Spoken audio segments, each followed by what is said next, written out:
Well, I think we're just about ready. First of all, an apology on behalf of the local organisers who massively underestimated the potential popularity of this slot.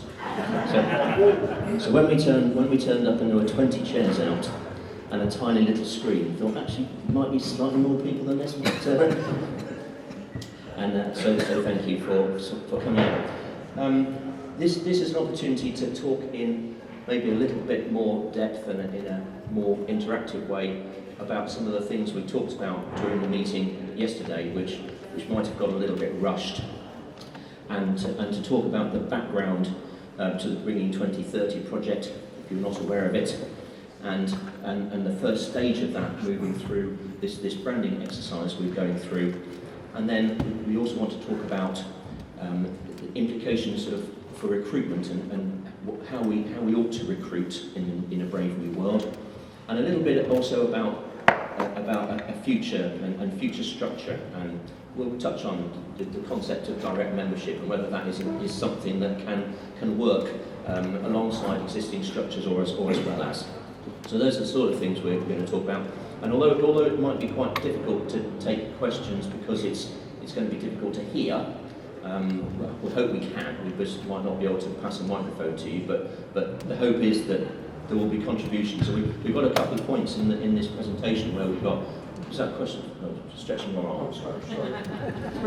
Yeah, where we put questions because we think there are things that will benefit from being discussed, so we'll do that.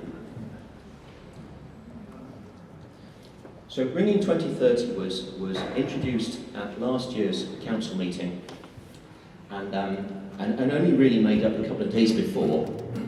And I wrote the slides for it during the Ringing World presentation, in fact, last year. I was paying attention. And it really came about because we've looked at trends and where ringing is headed, etc. for many years. You may remember the Trends Committee, but nothing really happened, and ringing has tottered along. But I think that the pandemic was a big reset. And came to the conclusion after the pandemic that actually, when you start to project forward, we don't have any choice but to do things a bit differently if ringing is going to not just prosper but almost survive in some places. So targets are good, round numbers are good. 2030 seemed we could have said if it had been 2010 we'd have still said 2020, but 2030 seemed like a decent target to set. But then really try and do some stuff. And that last point there, the current ringing population, many of those in this room, if you think how many youngsters, if you learnt as a youngster and there were other youngsters with you, you may think there's maybe a fifth of those are still ringing or so. I think that's probably true of when I learnt at Cannock. There were probably 20 youngsters, and of which now 4 or 5 are active ringers, so that was the drop-off. So the current ringing population we have was based on a starting point of young ringers that was probably 5 times what it is now. So I did a little bit of, you might not be able to read this, but I'll read it out. A little bit of just projecting forward. So the current ringing population, under 40, 15% of the current ringing population is under 40, so about 4,500 ringers. The 40 to 60 age group makes up 25% of the ringing population, so that's about 7,500 ringers. And as you saw on the slide of the Ringing World presentation yesterday, the over 60% of ringers are over 60, and that's 18,000. So that roughly adds up to the 30,000, which seems to be a relatively credible number for how many ringers there are at the moment. So if you then look at what that means, there are about 300, this is all very rough stuff, but I think it works. If you look at there are about 300 branches, so that means there's about 100 ringers per branch on average. The number of towers with a critical mass per branch then is about 10. And there are about 20 surprise major ringers per branch. So that's only sort of in terms of more experienced ringers, it's about 20. So then, if we just stay as we are, and roll those numbers forward by 25 years, the under 40 stays about the same because the same numbers of people sort of come in the bottom without doing anything differently. So there's 4,500 under 40. The current under 40s become the 40 to 60 age group, and there'll be some come in. There'll be lapsed ringers will come back. There'll be people who learn slightly older, and there'll be people who stop. So let's just assume that the current under 40s become the over 40s. So there's 4,500 of them, and then there's no nice way of saying it, but the current over 60s will drop off at the end. And won't be there. So that gives us 16,500. That's just over half, without doing anything. So the average number of ringers per branch becomes 55. The number of towers with a critical mass per branch is fewer than 5. And we know that once towers go below critical mass, they start to just disappear altogether. And the number of surprise ringers per branch is less than 10, so you wouldn't get that either. So that's why we thought that's actually quite a worrying couple of slides. And it's not, yeah. Could you just enlarge on critical mass? I mean, is that sort of, if you've got a ring of 8, that's 8 ringers, or is it less than 8 ringers or more? Yes, I think it's what we found at COVID, post-COVID, was that there were lots of places said, we've only lost a couple of ringers. Only losing a couple of ringers in towers where you've got 20 ringers really makes no difference. But losing a couple of ringers when you've got 6 probably means you've lost 6 ringers, because the other 4 then don't come. So I think the towers that are on critical mass, whether it's critical mass of having 8 or a critical mass of 6 or 5, losing a couple, as most places have done, is really, really critical. So I think although it was said, COVID, we only lost a certain number of ringers, I think it was much more critical than that, because these losses cause people to stop ringing. So I think it's slightly more worrying. I think this was mine. I think I said this. So I'll read it out just in case you can't see it at the back. And this got included actually in the first report that Yo-Yo wrote when they were looking at ringing from the outside. If we're successful in improving the marketing of ringing, teaching more teachers and training more ringers, then by 2030, more than half of the ringing population could be people who are yet to learn. There's the opportunity, therefore, to recruit ringers into something different, or at least something that clearly wants to change and has a plan to do so. So I think that's quite important, that looking forward to 2030, with more than half the ringing population could be new. So they're not particularly interested in the way we used to do stuff. There's an opportunity to do stuff slightly differently that all these new people get recruited into. What we talked about yesterday, the council's executive has looked at a revised strategy to be in line with the next 7 years of the council's activities. And we decided that really there were three core things that we need to focus on, that underpin, that are the pillars of ringing. One of them is more people wanting to learn in the first place, and that's slightly different to recruitment. This is having people having heard about ringing or knowing what ringing is about, and so when they see the opportunity to learn, they already know what it is. So more people wanting to learn to ring. Teaching people well and supporting their development. So it's not just about teaching, but making sure that in the old strategic priorities, we talked about barriers to progress, and lots of people hit barriers to their own progress at different times. But barriers to progress are points at which people give up, and they occur all the way up the curve. And also the quality environment around them. There's a phrase, recruit with sell with the A team and deliver with the B team.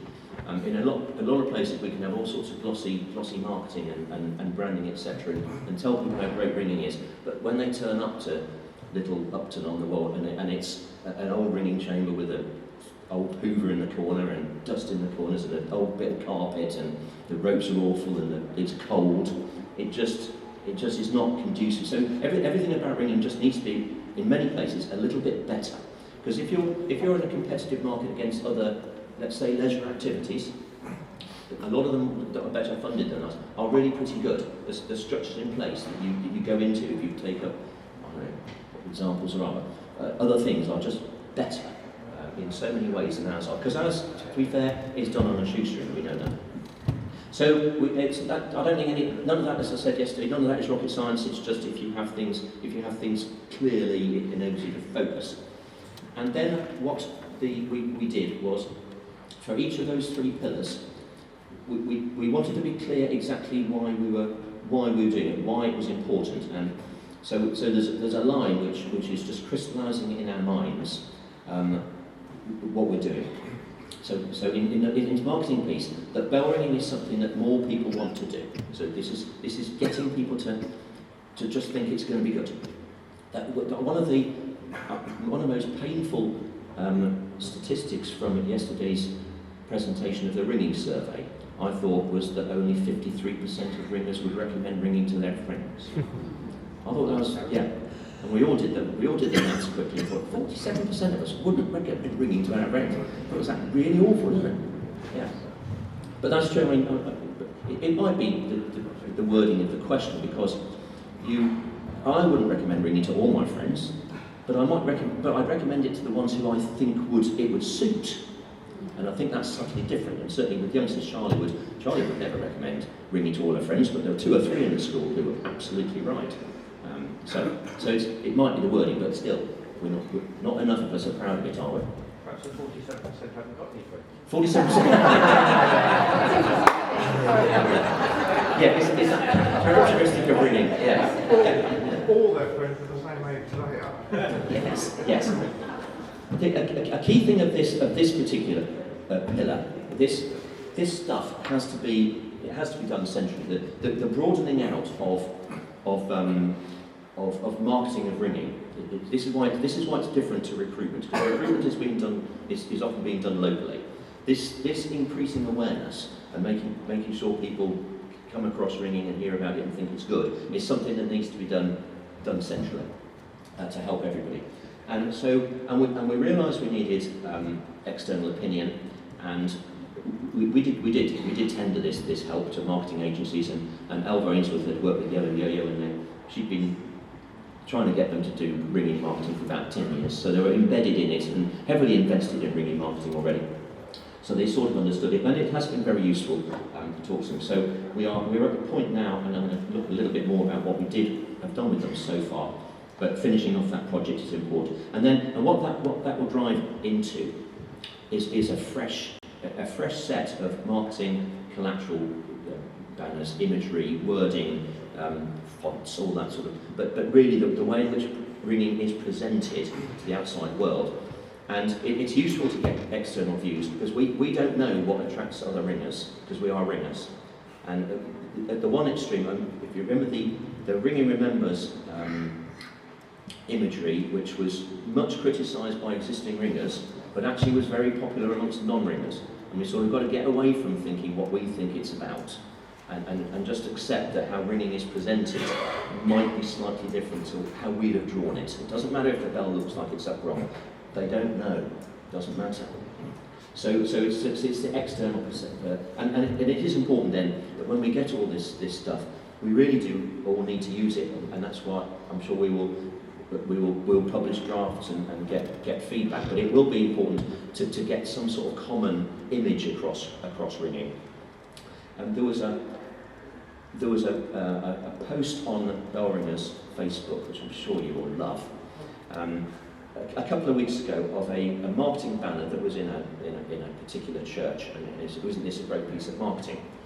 And it was good, to be fair. There are far worse banners in churches, and some of them are up the tower, as we know. That's where to put your Learn to Ring poster, up the tower. But I looked at it and thought, hopefully in a year's time, it will be that banner will be very different, because that banner was very much, it had a picture of the church on.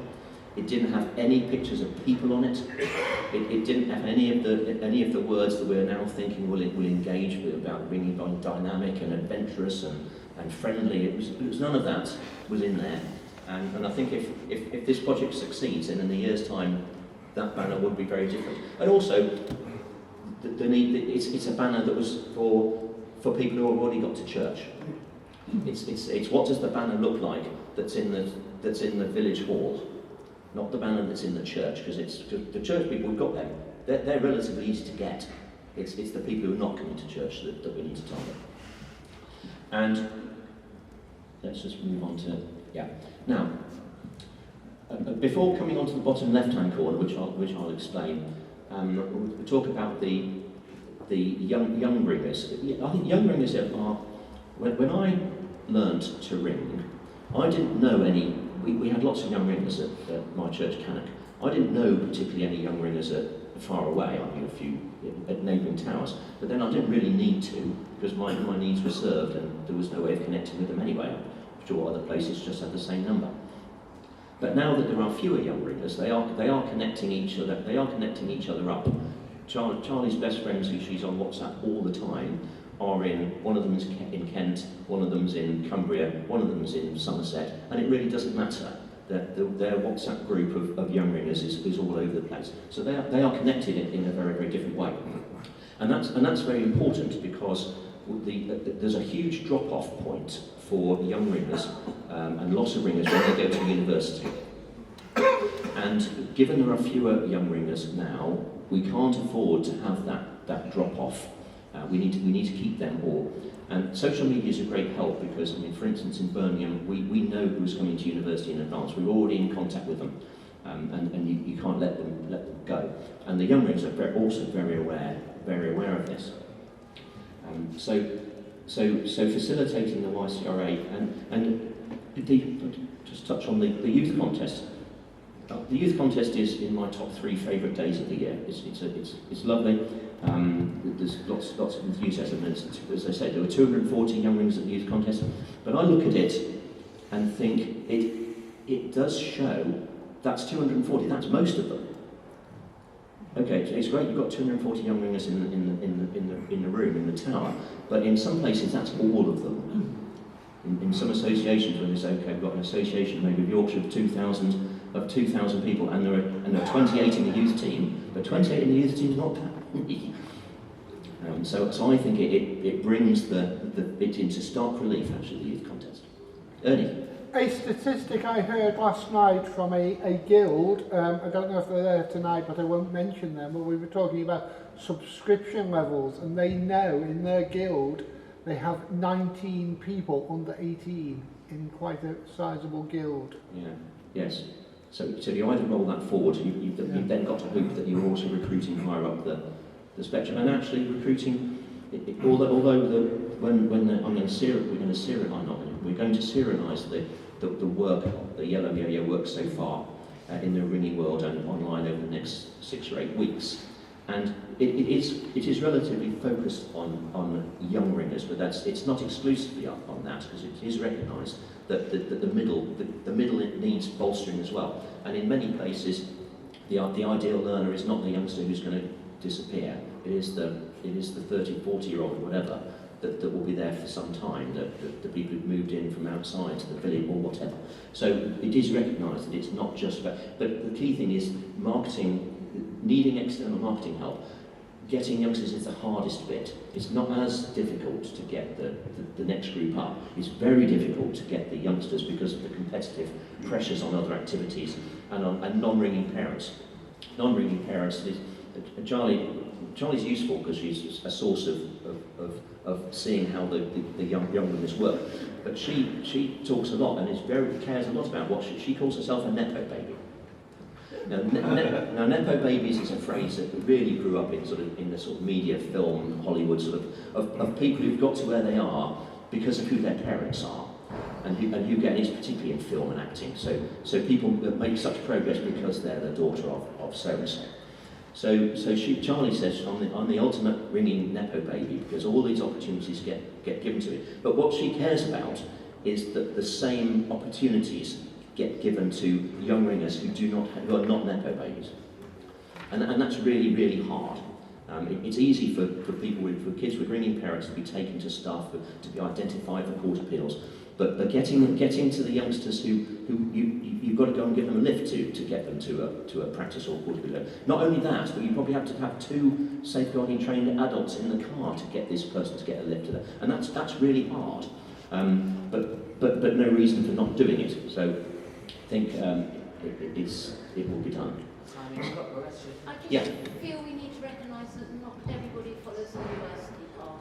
Some of Yes. our young bringers do apprenticeships, so Yes, yeah. that's a little bit alienating, I think. Yes, we can change that. They do know that internally because there are yes, alternative pathways is important. It's a good point. Simon, can you just repeat the question because people... Oh, so, yes, so the point was that we need to, and Tristan, this is probably one thing, it's just recognising that when we talk about the university ringing network, we need to recognise the alternative pathways post 1618. And yes, big nod from Tristan. And I take it, I mean, we talk about people who go to university, the percentage of universities with a ringing society. Yes, so the point was the percentage of universities with ringing societies. So one of the points, not need Tristan up the front here, but one of the points of the university association that was discussed in the council meeting yesterday is to help with that and make sure that people at universities that don't have a ringing society are still linked up with universities or young ringers or the local area to make sure they're not lost. Yeah.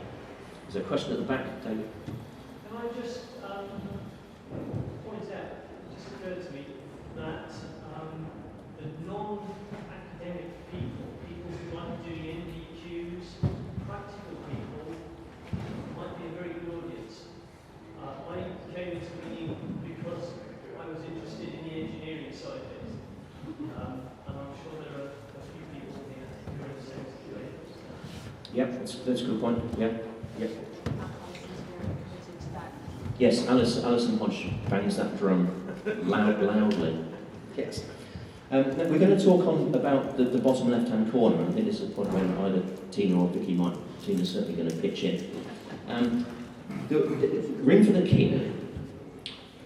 King was, we didn't want to over recruit in Ring for the King because we knew that the teaching base was not enormous. So it was going to be a bit of a low-key campaign, but of course it got picked up by the media, and it was extremely well done, and there were lots of inquiries.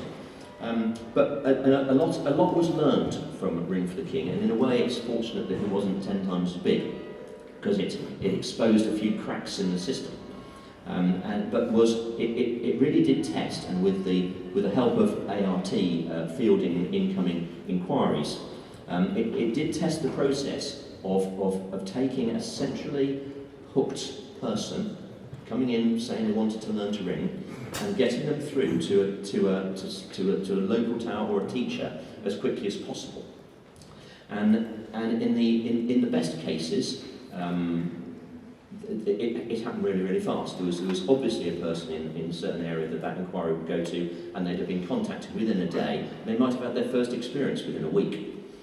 When you went to the other end of the scale, there will be people who probably have not been contacted yet by the area they were sent to. So the system of sending to an association secretary. There was one association which when they were deluged with a few inquiries, they said we'll consider what we do at our next standing committee meeting. In 3 months' time. Yeah. So that doesn't work. And it's different in different places. In some places, sending inquiries to an education officer might be exactly the best way of doing it. In other places, especially, for instance, very geographically dispersed associations, I used to ring at West Ham, and West Ham felt it was as much part of France as part of Essex. So an inquiry might go to a sort of East London ringing hub, not to the Essex Association training hub. So it is very different in different places. So this is, we're in case this looked at it. So just to say, the four boxes there, it says establish new regional contact hubs structure. So it's not saying go over the heads of associations. It's saying it's recognising that there needs to be a link, almost cutting out the middle person, so that an inquiry will go to a hub that is geared up to accept. And not everybody is geared up to accept inquiries in the first place. It's definitely true. So establish a regional contact hub structure, identify coordinators and links, identify gaps, of which there are many, and recruit volunteers, and recruit volunteer coordinators. So this is a bit of work which as I said yesterday, is in light green because this needs quite a lot of consultation, but we think is important. Do you want to add anything, Tina? Only briefly. Yeah. Don't get too close to the point. Oh, right. Okay, so the purpose, the thinking behind this is another area where some associations are doing really well and some associations are struggling, but actually, you know, the process is pretty well the same, and if we centralize it, it's going to make it easier. But we definitely want to build on what's already there. So not only did we have Ring for the King, which exposed a lot of cracks, but before that we had the Ringing Remembers recruitment thing, where we did have a central recruitment hub. Bruce and Eileen Butler were very, very active in doing a network of ringers, but they worked really, really hard on that, but they showed that it's possible to do, and also followed up on what their progress was. So that's sort of our beta example that we want to expand and make it bigger. And then it means, you know, all the associations with their Learn to Ring requirement, I mean, people can come through here and feed in to where they're best situated locally. But this is a long project, but we need to start it right away. But it's a long project, which is why it's pale, and it requires a lot of thinking and planning to put the right structures in place so that we can, you know, have something jolly busy at the end of it. I think this is a point anyway, when we were going to open up to questions, we talked about recruitment and training, and so this is probably a pause, and let's take some questions. Andrew, do you want Yeah. I was recently elected president of the Yorkshire Association, so I can sit on one side and say, oh my goodness me, we need to do better. And also as chair of art, we, working very closely with the Central Council, handled the huge numbers who came in on a daily basis for Ring for the King. And it was a struggle, but it did expose for me exactly what Tina and Simon are saying. There is a gap between a central place, any central place, however located, either countrywide or in a particular area, and the towers that will train ringers.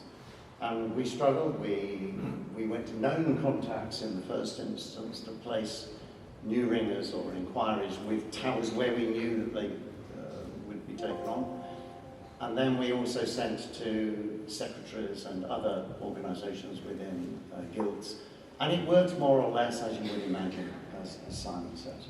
So I thoroughly agree. We need a way of somehow, without removing the guilds and associations' position in any way, we need to create something where ringers can get an education in ringing without having to push and shove and find a tower, and it's not just down to a single tower or a single branch, but collectively in the organisation present, in the guild, the association, the branch, we take on the responsibility of ensuring that that ringer who is in that area gets trained somewhere, or that non-ringer, sorry, gets trained. And that's a challenge, I know that.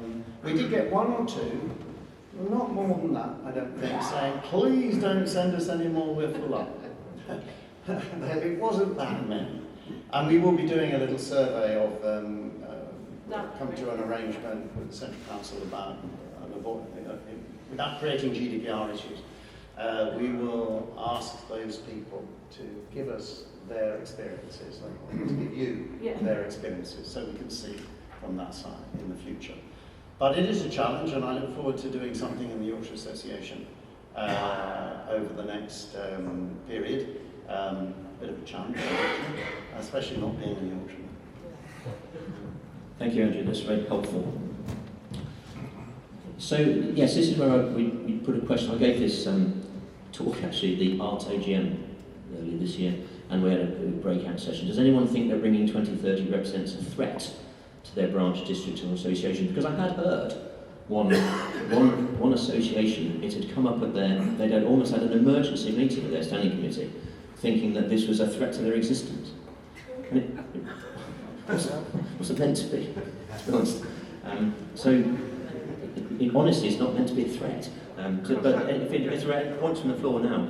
Could I say I hope so? Right. That's what I said. I hope so. Not in an actual threat to the nation, but a threat to the way we currently do things, and because it's driving me mad. Right. Did everyone catch that? Sorry, I just wanted to go back to the point before, not the threat point, but I just wanted to say that this all sounds fantastic and it's obviously the right thing to do. I can't imagine anyone here or anywhere else standing up, or other than the people who think it's a threat to the association, and say this is not the right thing to do. But what I can't see at the moment, probably because it hasn't quite been put together, is who's actually going to do this work.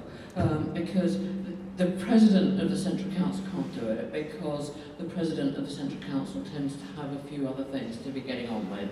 And I would have thought even, the best PR officer in the world, like Vicky, who is no longer the PR officer anyway, couldn't do it, because it's just too big, and you need a kind of little team of people who are basically magicians, I think, and between them they know an awful lot about ringing, and they know an awful lot of ringers around the country, so they know where to go to press the right buttons, and just getting that team together and getting those people to say, yes, I'll give up 50% of my life to this and make it work. It's a big job, and I just do hope it can happen, that's all I'd say. Tina's got some thought, and it may be that some money needs to be spent. Oh! We don't know, the dirty word is money. But as we said yesterday, the Central Council is sitting on a six-figure number, and other associations are sitting on serious amounts of money, and we're not spending any of it. So, Kate, your point is perfect, and those are things we need to think about. We didn't want to sort of come in with a solution before talking to people about it, and also ART is critical to this, and close cooperation with ART, especially.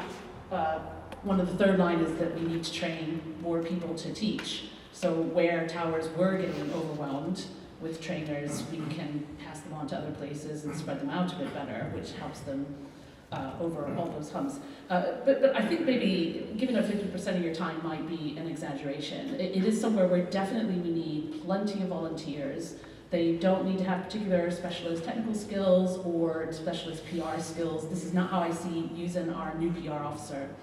But getting a group of people who are willing to do a bit of networking, talk to some people, and also tap into the vast local expertise and knowledge that's partially represented in this room, but of which there's a deep well outside of this room as well, and it's tapping successfully into that, and then learning from that. So, but yes, that's why this is a long project. Charlotte, this is being recorded, yeah? Yes. Is that going to be available for us to take back to our associations and branches? No reason why not. Because I'm standing here thinking, in Devon, we probably need to think about a lot of things, because the two associations in Devon cover less than 50% of towns. We need to think of a different way of doing things in Devon completely. And so for us, I think taking the video of this back to our officers back in Devon is going to be essential, so that we can start thinking how we're going to do things in the southwest. Okay, if you did you hear that point at the back?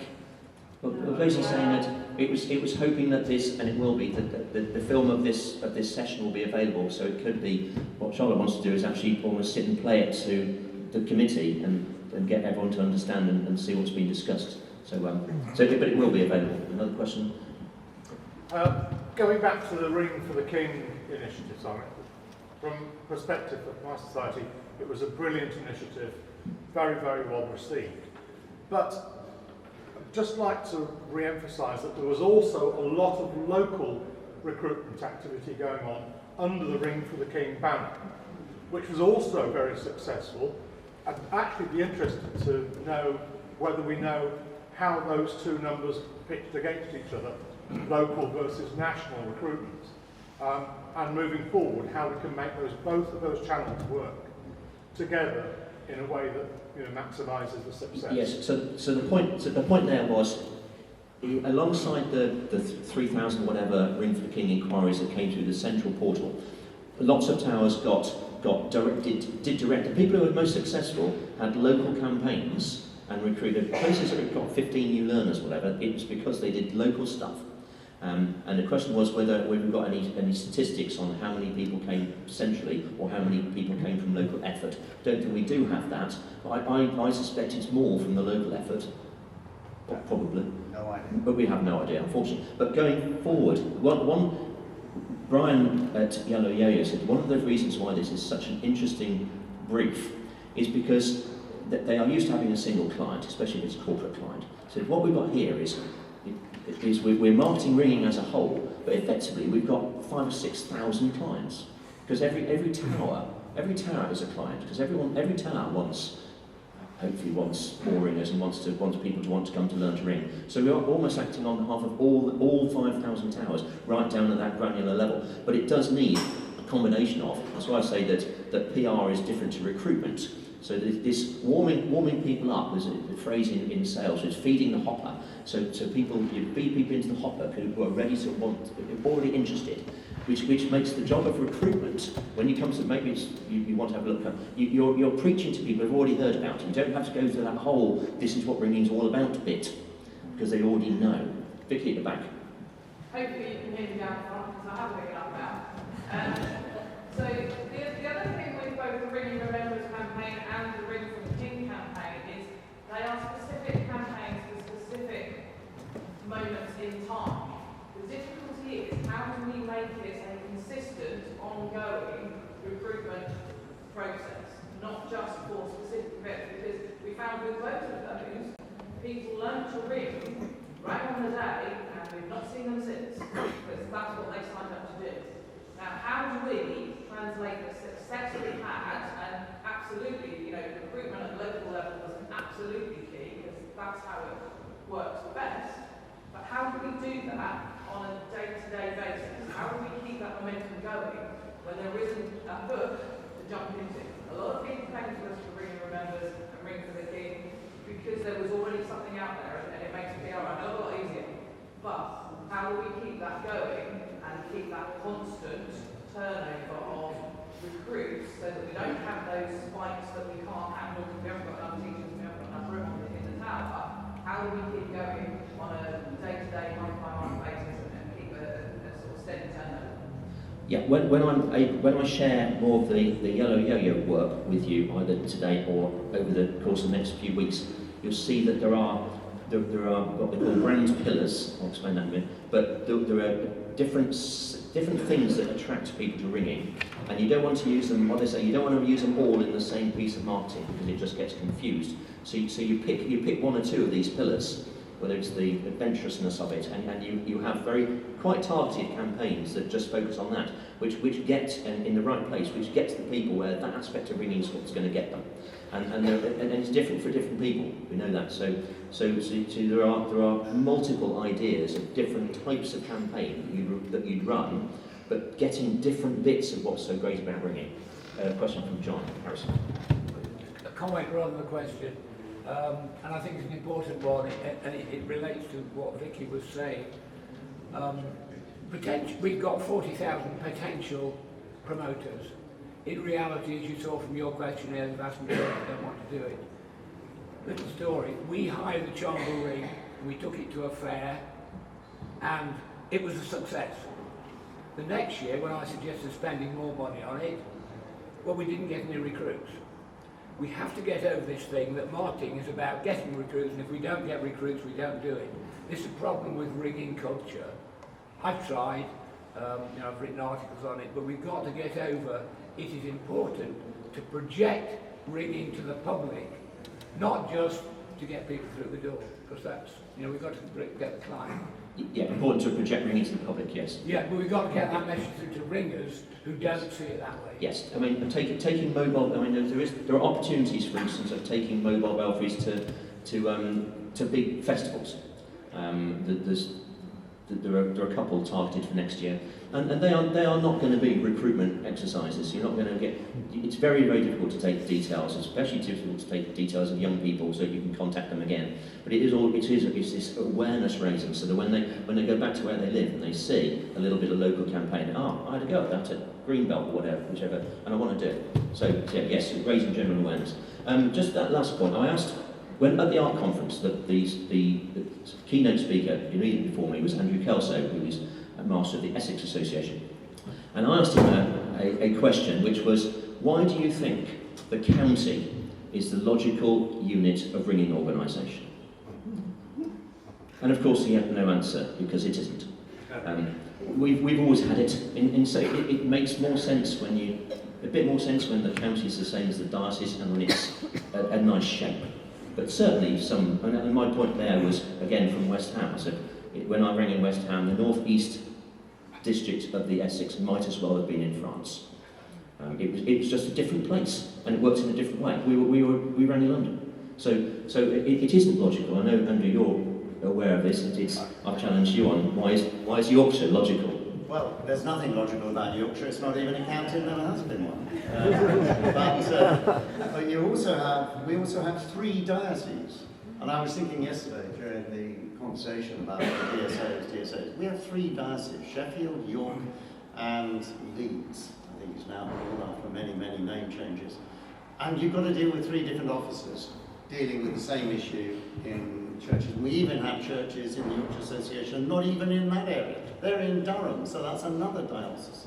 So it's a mess. But it isn't the logical thing. And just one further emphasis of that, we have the Bedleian district, who are fully contained within that boundary, and we overlap entirely with our eastern branch. Now, I've spoken to the people there, but we are trying to run both. We'll see how it goes.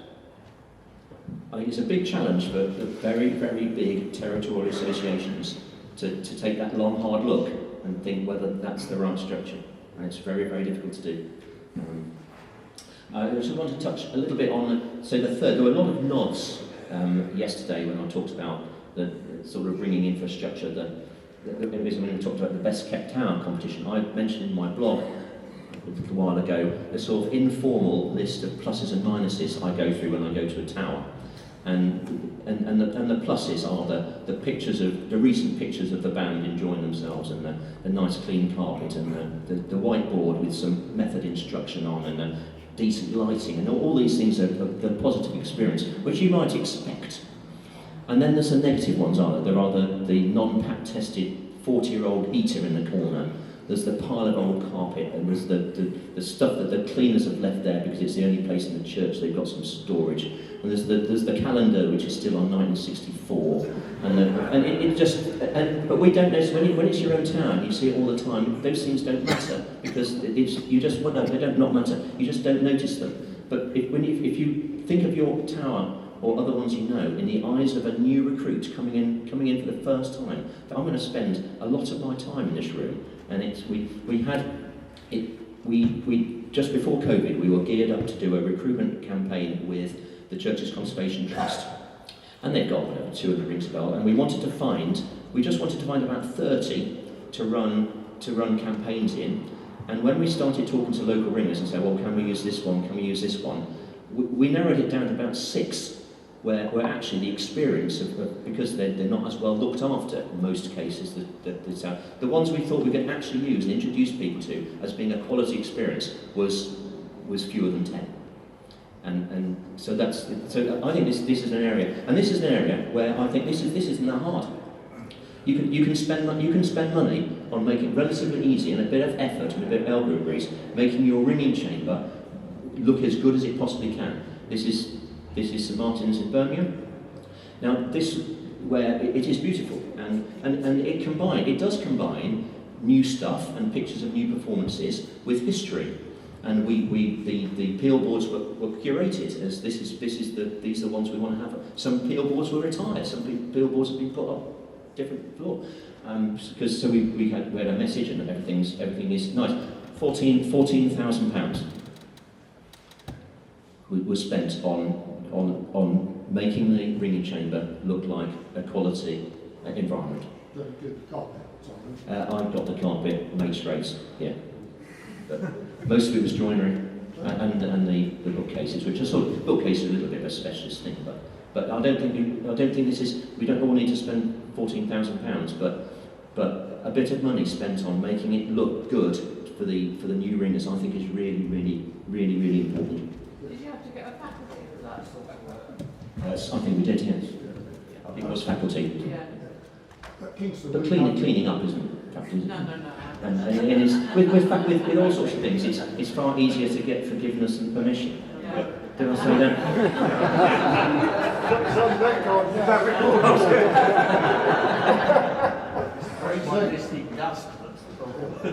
At Kingston, we have a sprinkling twice a year, and we involve our new recruits to come in and do this.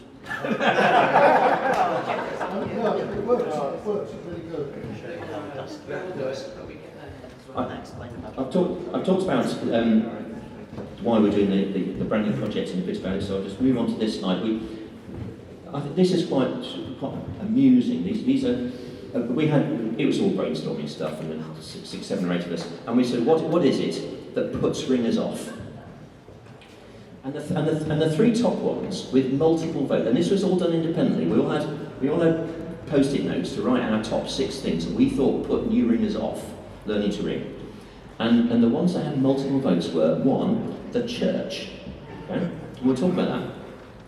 The second was cold. And the third, I've abbreviated, but actually what the comment actually was grumpy old men. and I challenged Katie Lane, who put grumpy old. I said, that's a bit sexist, isn't it? And we thought, she said, no, it's not, it is always men. So, yeah. So those are the 3 things that, now to the church. And when you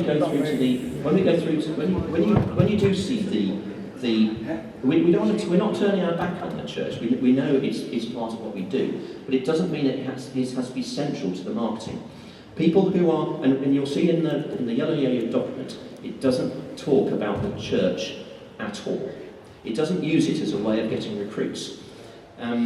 It will be a way of getting the people who come to learn to ring because they associate it with the church. We're probably going to get anyway. Those are low-hanging fruit, which we don't need to spend a lot of money on, persuading people who go to church anyway that you can learn to ring. It's about getting the people who aren't going to church, and like it or lump it, the church, association with the church is a barrier, and it's a particular barrier for young people. I lost a recruit, a young recruit at my church, because they thought they were going to have to go to church, and they thought they were going to be taught by the vicar. And that's a loss. So we've got to embrace the fact that it is done in churches mostly, but we don't need to overtly use that in external marketing. We need to get people. One of the points about the project, which we hope to raise money by the HLF to take mobile belfries into schools, and that's about getting youngsters to see bell ringing and try to understand it before they associate it with the church. And in Birmingham, 50% of the population is not going to go to a church because that's not the faith they are part of. So taking a mobile belfry to a school, a multicultural school in central Birmingham, is the only way in which those youngsters will ever see. And diversity, we're not. If we take a diversity poll here, we're not that good. And that's something that makes it, lack of diversity makes it very difficult to raise money. So needs some work. Anyway, that's just some amusement. The Yellow Yo-Yo have honed in on what they call brand pillars. I said just facets of ringing that might appeal to different people, which are used as a focus for different types of marketing and campaign. And this did take a lot of effort and juggling around with different words. And some of them, this is a good case of your existing ringers. We don't necessarily think of these words as being what ringing is about, particularly adventurous. Now, ringing, it's not an adventure for me anymore. I don't know if ringing is still an adventure for anyone in this room. But it is. If you talk to new ringers, the success of the 50 ringing things book is because it's a great adventure. I bounced this off a couple of my learners. They said it is an adventure at the start, and actually promoting it as something which is a bit of an adventure could actually be quite successful. Welcoming was, there were a lot of different words were used instead of welcoming. At one point it started off being empathic, except we just couldn't accept that we could pretend that, that ringing was particularly empathic, because it's not. It doesn't mean, though, it's not welcoming. I think ringing is welcoming. This concept of being able to go anywhere and drop in on a local tower and be welcome is a key feature that can be used. So welcoming, dynamic. It is dynamic. I mean, I can't explain that one as well. Logical. You get across. There are lots of people who do the STEM subject. They're targeting STEM. It's the logicality of change ringing is very important. That's a section that can be targeted. When I was taking a Belfry into a school in Birmingham, a smart school in Birmingham, they said we want to target the year 8 maths and sciences people. The musicians are already doing other things on Saturday mornings. The sports people are doing stuff on Saturday mornings and Sunday mornings. The maths people are less likely to have other things they're doing on Saturday mornings. Well, their hair, as usual. Yes, yeah. Tradition in some contexts, tradition is the thing that's going to hook people. Older, that is definitely, and you see that in lots of people's marketing. And the fact it's unique, that is another thing which will attract people, being involved in this sort of unique heritage art. So these are not things which each marketing campaign will cover all of them. Marketing campaigns are very, so behind these then, there are all sorts of ideas they've given us of how you'd use this in specific types of marketing. And they're quite interesting. A lot of them, I mean, some of them we've got kicked out and said we can't do that. But other ones was, oh yeah, that's a good idea. So that's to come. Now, we're going to move on to this. Oh, sorry, question, John. So should we expect to see different sets of marketing materials or collateral, I think you said, which we can mix and match depending on the audience we want to target? I think so, yes. Yeah. So different. I mean, there'll be some collateral that is relatively generic. But increasingly there'll be very targeted stuff that you could use. Yes. Now the last thing we're going to talk about is direct membership, and this is the thing. This is not meant to be a threat. And when people, we can't have that. We've been a territorial association for 120 years. We can't possibly not be. This concept of direct membership is much more about getting a little bit of uniformity. All of the agencies who we went to identified, they all did their research. They visited a dozen territorial association websites. They searched for bell ringing, whatever. They said it's terribly disjointed, isn't it? It's the impression you get from the outside of ringing is it's extremely disjointed. Lots of people would expect to join something on a national basis, but still have a local representation. If you join Campaign for Real Ale, you become a member of a national organisation with infrastructure, but your activities are still generated by your local branch, and that's how the structure works. And a key part of this is about getting more money getting a bit more money into this activity, because all the sort of stuff we're talking about would be far easier if the income of ringing centrally was higher and we could pay for some staff. And this was on, I did this, I'll have to read this out because obviously it's very small. I did this on the back of an envelope, just to look at what the current financial model is of ringing, look at where there are some inefficiencies, and look at what an alternative, and this isn't policy from anyone, I just did this on, I think it wasn't an envelope. So, and it's a bit approximate, so forgive me, but I think it's good enough for the discussion. So, the current financial model of ringing is we have about 25,000 ringers pay on average £10 a year, which is an income to associations of about £250,000. 20% of that is spent printing your annual reports. 30% is spent on insurance, a large part of which is waste of money. 25% goes into bell restoration funds, that's about 60,000.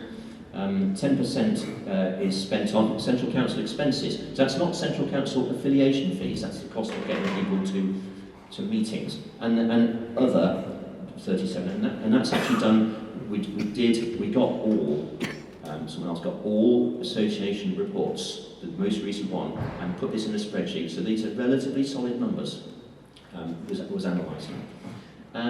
Okay, alternative, oh, and also at the bottom, 2,500 or so people buy the Ringing World for £85. So you've got Ringing World turnover as well. So if you add together what people spend on the Ringing World and what people spend on association memberships, we've got sort of gross income into Ringing of 450, 460,000, that sort of number. So then I looked at an alternative model, where we managed to persuade 15,000 of us to pay £30 a year, which gives us the same top line, 450,000.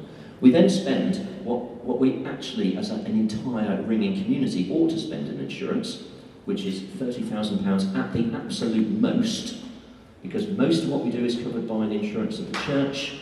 Personal accident is covered by most people's home insurance. The actual Roger, ecclesiastical, Mark's ecclesiastical, can't work out what we're spending this money on, and he's an insurance broker. But we've had some useful conversations, and we might have spotted how we can do insurance for everybody. So that can come down. You could pay the Ringing World £250,000 to provide the Ringing World to everybody. Infrastructure fund, so you still do need to put money into infrastructure fund. We got £50,000 spent on local activities, which is equivalent to the 37,000 at the bottom of on the left, which is sort of spent on various stuff. And that leaves £70,000 to be spent on staff. So that's really being done by trimming the and not spending £50,000 printing annual reports. It's a lot of money, and you do see boxes for annual reports. So I just floated that, and yeah, so all 15,000, I'll put it at the bottom, all 15,000 get the Ringing World as part of the package, but it'll probably be a digital version. So you might have a higher subscription that got your paper. Is Will, I think Will here. No, he's, but, so I mean that's not in our gift, but I just think if you could include a version of the Ringing World at a basic level and at a high level in this sort of model. And at the art conference, I think someone just said, just do it. Any thoughts? And it needs refinement. Alistair. I would say that £30 per member for a membership organisation is a bargain these days. Many choirs and organisations like that will be charging £80, £100 per year, and even organisations like Brownies and Guides, which have perhaps a few pounds in a pot, it's £2 a week, which is amounting to sort of 80 or so pounds a week, depending on however many times in the year that the youngsters actually meet up. So I think you could, that's a big underestimate for £30 a year for your membership even. So that's about are we undervaluing it? Which you say the key thing about you compare this with other things. One of the reasons why I think we should pay for Ringing is because of the infrastructure we're using. Now and comparing with other activities, one of the Brundingers didn't come for 3 weeks because she was doing some Taekwondo stuff. And when I asked why did she choose to go to Taekwondo on a Thursday, not to Brundingers, because Brundingers only cost £2, she said, because we paid for Taekwondo, so the parents had valued it more highly, so she went there. And this is where, this paying a membership subscription, this is where the point about between now and 7 years' time, more than half the Ringing population potentially changing because it's new people, they are much more likely, if they knew from day one, it's quite difficult if you think about your own local band. Which people, if you suddenly said to them, your subscription's gone up from the £10 you pay to wherever, it's now going to be 30. So, I don't get anything for that. But the new person coming in wouldn't think twice of the annual subscription to ringing being 30. They probably wouldn't think twice about it being 80. So this is a big challenge. I think is how you get there. I think many, show of hands, many people probably think this is probably right. But how do you get there? How do you get there? Any other comments on that? Fred? I just wanted to point out that one of the, sometimes, we're looking at attracting youngsters, their parents are going to have to pay that, and certainly we have had, in the Essex Association, we've seen instances where youngsters have to be subsidised to come to ringing things because we're attracting youngsters whose parents can't afford whatever, like the ringing course, for example. So you need to, I suggest you need to find some mechanism for, include a mechanism for reduced prices for youngsters. Yeah, needing a mechanism for reduced prices for youngsters, because youngsters do need subsidising for things. And what I was going to say was, in particular, if you up the price and then have a significant reduction for youngsters, that actually might make it look, might be a good sales point. Yeah. Most activities have a price that adults pay and a price under 25s pay. Got a few questions coming in now. I can see a couple of back. First of all, Paul at front. Well, I was just going to say, we in Surrey introduced a Young Ringers Development Fund, which pays for young ringers to go on courses, to go on art courses, for example. Yeah, so Surrey has a Young Ringers Development Fund that has paid for youngsters. The Lancashire Association paid for all their youngsters to go on the North West course. What? Considerable expense. What? Yeah. Okay, got questions in the back. I didn't get that message. Right at the back now. You missed the cut, Ernie. I know. I'll use my conducting voice. I think this would work for about 95% of the ringing population. 5% are international. Insurance will not work in Australia, Canada, etc., etc. So that's going to be a big problem. Most of it looks pretty good though, but I think you're going to have to think internationally as well. Yes, you're right. But this is a national model, and in some way, the recruitment and we're in envy of how North America and Australia recruit in some cases, and the demographic profile is very different to what it is here. There's considerable success. So yes, this is a national model accepted. Yes. The more Neil, I think there's questions from David Catt. What Paul said about the Surrey model is based on the Sussex model. And some of the things that were said yesterday that I found very disappointing were the value that ringers in general put on the youth competition for one thing. And there doesn't seem to be any value in a lot of associations. I heard from another association, they're quite willing to pay for their reps to come to this weekend. They really have to struggle to get their youth to the youth competition. And that's something we don't seem to value generally across the country and needs to change. Yeah. Can I answer on behalf of that, but from the point of view of Kent, where we do subsidise all of our young ringers taking part in the World National Youth Competition? Not only that, Kent is in the position that we can also afford to pay for one parent of each child, if necessary, to accompany them to the competition. This year in York, we were able to send a team of 6 up. All those there did not pay a penny for it. But our problem was, going back to something we said earlier, and Simon was saying about non-ringing parents, which is why we could only muster a team of 6. I think Kent is at the forefront of subsidising young ringers to go to the youth contest, definitely.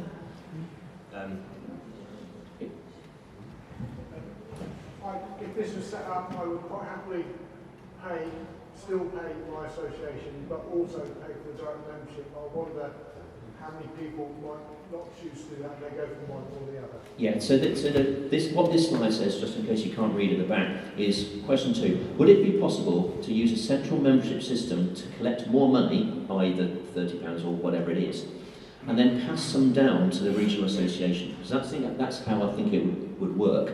As you'd have to be able to say, if you've collected 10, and actually, what happens with camera, it's not a perfect analogy, but it's useful, is that all the money comes into the camera centrally, and then if a local branch wants to do something, the money is passed down. There are various other reasons for keeping money separately, but basically, if you've got something you need to do locally, then the money is divvied off. It could be, for instance, that if you were collecting £80 at the top, £10 of that went to the local organisation which was organising your local ringing, and that may be a way of bridging that gap. I don't think that you can't have two different places you're paying money to. I don't think that. Okay, you could. I think that's less elegant though. Yeah, but I mean athletic clubs. Okay. You pay Scottish athletics, British athletics for your race entries, so that you can enter races and be graded. But you also pay a fee to your local athletics club. Okay. Judo, martial arts, for example. Right, yeah, I think in some places you wonder what you're paying for with locally. There's still more coming in. Yeah.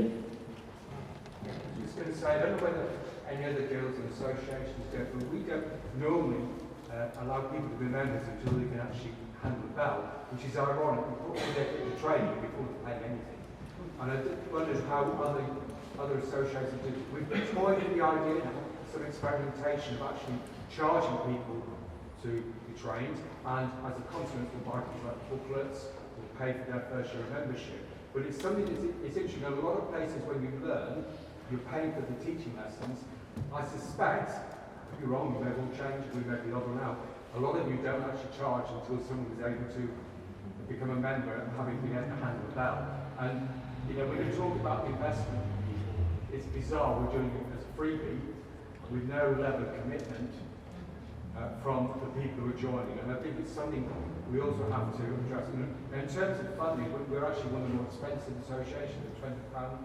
This year we decided to put our 8-year-olds up to £5 because we actually hadn't identified a lot of them had died, which was an interesting one, this number. And the hoo-ha that's created that we're going to pay £5 is unbelievable. Yeah. And so I think maybe when the age demographic moves on, we're going to be a bit easier, but there are going to be some pushback from, unfortunately. Pushback from the existing, definitely. I've still got a couple further back, Sue and Steph, and then I'll come forward. So, Sue. This is actually going back to your sort of £30 membership, and it's possibly made a bit relevant by this question here. Yeah. And this is also going back to the value guides thing. It's just a comment that some towers do have a sort of tower fee that you put £1 in practice night. I wondered whether you could have the tower fee going to your membership. You put £1 in every week, and that would cover your association membership and the central membership. Is that something that you could have a subscription model that was monthly, which might soften the blow for many people. Yeah. I remember. That adds up to. Yes, I remember when a learner who, when I said his membership was going to cost him £10, he was about to sign up the monthly direct debit. And when I told him it was once a year, he said, "What do you mean it's only once a year?" Steph. Just responding to 2 points ago, I think it might be David and Lucia. Sussex brought in a new membership system at the beginning of this year, and we haven't changed the rules, but our rather slightly old existing rules do have a workaround where there's a non-ringing member option, and the wording for the non-ringing member doesn't exclude anyone who is learning to ring. So we got around it that way. We started getting people's trainee members, not that we can officially call them that because the rules don't have that, but they're non-ringing members and effectively they're a trainee. So it might be that you can sort of work around that initially and then bring it in. Yes. As the Yorkshire Association now, because Yorkshire used to, you didn't become a member until you run the Court Appeal, didn't you? Is that right? Not strictly true, but there are 2 grades of membership at present, qualified and unqualified. And non-qualified, I should say. But can I just make a comment about training? I'm just going to say, if we're bringing people into ringing, you've got to make them members. I just see it's absolutely crazy that we say you're not a member until you can do X, Y, or Z. How the hell are they going to get to be able to do X, Y, or Z? Unless they join the band and are welcomed and all the rest of it. 2 points in the middle, yeah. Steve, and then John. I'd be interested to know, of the current £10 paid to the district association, how many of those are paid by the tower fund? in the tower that the ringer is part of, and how many are paid by the individual. It was actually talked about in Steve Norman's... Quick show of hands. How many people's subscription to their territorial association is from paid for by their tower? Or the parish, whatever? That's half a dozen. How many is it paid individually by you? So vastly different. That's what I was sort of thinking when you pay a pound. Yeah. I thought it would be more paid for by towers, to be honest. Yeah. John. Just a historical note, when the Oxford Guild was first formed, it had two classes of membership, probationer and change ringer. And the criterion was 120 of double. There is, talking about paying for training, we are now seeing, of course, ringing centres being set up on a paid training model. The Cambridge is now, I was talking to Lynn yesterday and the day before, and she said that people are coming in off the street. She said there were 5 people on Friday, came in off the street in Cambridge, paid £8 to have a half-hour introduction to ringing session. So they were expecting to do that. But the Birmingham School of Bell Ringing, of course, has been charging people to learn to ring for a long time, and made that decision amongst some fear. But it works very successfully. We don't really know what to spend the money on, to be honest. We just have this fund goes up, and there are concessions, but that works. And other ringing centres, MRDC of course charges, and I think will increasingly say, because there is just about a business model for ringing centres charging and being able to pay an administrator to do it. So that does work. Yeah, Mary. I'd like to endorse the point about people paying for training. Certainly there have been many local instances of courses being put on for people, maybe successive Saturdays and things like that, and somebody didn't have to pay and they didn't turn up, and that's a space that was wasted. I'd also like to point out that there are opportunities in guilds. As people transition to the higher age groups, you need to ensure that they become less vocal in your society.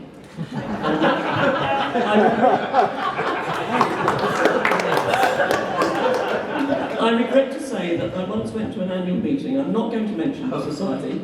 Shut up. But basically, there are 6 districts in this guild, and basically they all have their own bell restoration funds because they don't want to raise money for people the other side of the county.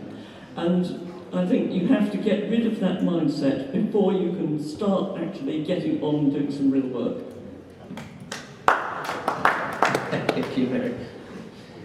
Couple more. And that goes for training as well. I've heard people say, oh, I'm not going to train X because they're not going to ring for our tower.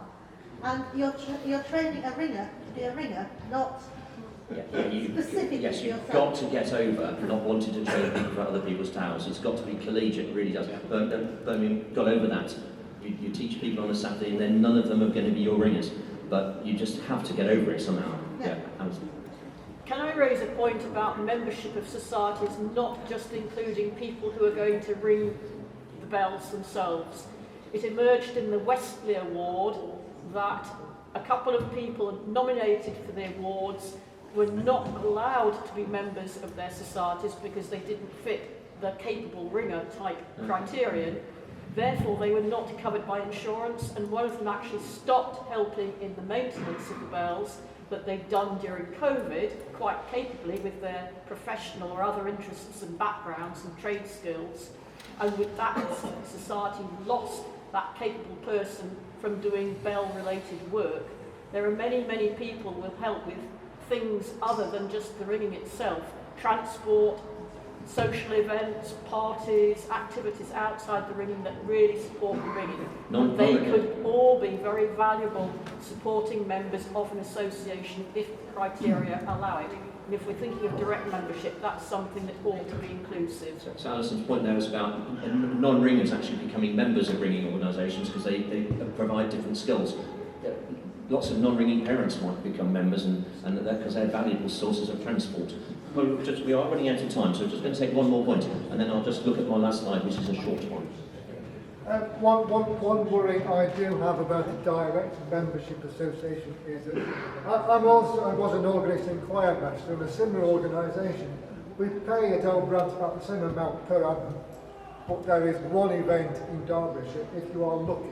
So I think we need to be very careful we don't go down expecting people to do things from the centre and nothing happens. Yeah, no, the centre cannot be organising local ringing. Yeah. Yeah, that's why the existing structures sort of have to stay. One final thing is, so if we get all young ringers into the YCRA, it is quite possible they could just carry on through university or directly into working life, it was recognised, and form the Change Ringers Association. So in 10, 20 years' time, all youngsters, if they come into a nationally organised association that we pay a membership for, could just progress through, not join territorial associations at all, and have an association which is just them. Yeah. So it might happen anyway. Do we know how many people that go to the youth contest belong to the YCRA? We don't, but that's one of my particular, because I have close connections with it, because my daughter's involved, I passionately care about its success, so I'll be working on it. One final comment, I think we have run out of time, so okay, we'll wrap up with the final. It better be a good one, Annie, you've got the last say. Make it good. Yesterday, somebody approached me, again I can't remember the name because so many people approached me yesterday, but they put forward an idea of a youth central council meeting with a prospect of maybe those youth members could promote themselves into the central council when they got older. Yeah, that was mentioned, yes, Yes. and that will finish not with an annual dinner or a beer tasting, but with going clubbing. We have to wrap it up there. Thank you very much for your attention.